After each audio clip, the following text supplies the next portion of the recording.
Ayiwa, an bɛna proteste kɛ ko MINUSMA ka taa sisan kɔni an bɛna kuma an ka jamanatigi fɛ. Ni an proteste kɛ ko MINUSMA ka taa, an b'a dɔn MINUSMA fana tiɲɛ kɔni ye tiɲɛ ye. MINUSMA fana dɔ k'an ka déplacer o ye.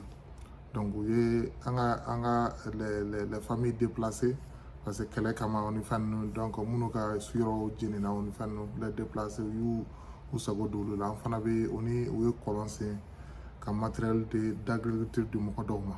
Donc an fana bɛ mun ɲini an ka gouvernement fɛ.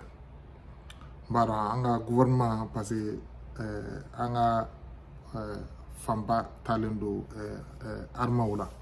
An kana ɲina yen yɔrɔ ninnu kɔ parce que an bɛ jugu minnu kɛlɛ la. N'an m'an ka mɔgɔ les déplacés n'an m'olu ladon, mɔgɔninfin dɛsɛlen bɛɛ lemaliyalen tɛ. Jugu bɛ se ka don n'u hakili cɛ parce que ni kɔngɔ b'i la minɔgɔ b'i la i hakili o tɛ sɔn ka ɲɛ.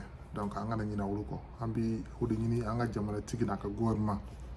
Donc an bɛna fɔ MINUSMA ka taa, n'olu taara an fana b'an jija an ka dɛsɛbaatɔw la. An ka dɛsɛbaatɔw donc parce que tiɲɛnikɛlaw bɛ don olu de n'u hakili cɛ. Donc an kana ɲina o kɔ. Donc ni ye message an bɛ se k'a fɔ o jamanatigi ni an ka gouvernement ta ye. Donc an kɔni b'aw kɔ. An b'a dɔn a bɛ sira mun kan, sira ɲuman de don. Ala k'aw dɛmɛ. Ni mɔgɔ n'i bɛ sira ɲuman kan, Ala b'i dɛmɛ de. E de bɛ se k'an bɔ ni jɔnya la. An bɔra ni jɔnya la, n bɛ se k'a fɔ yɛrɛ. Parce que jɔn tɛ se ka kuma, jɔn tɛ se ka tiɲɛ fɔ. Donc an bɔra jɔnya la, n bɛ se k'a fɔ Ala ka i ka fanga, Ala ka barika d'a ma, Ala k'a mɛn. Ala k'a mɛn, an b'i kɔ bi, an b'i kɔ sini. Sinon an b'i kɔfɛ a bɛ san 20 bɔ n da tɛ don jamana ko la.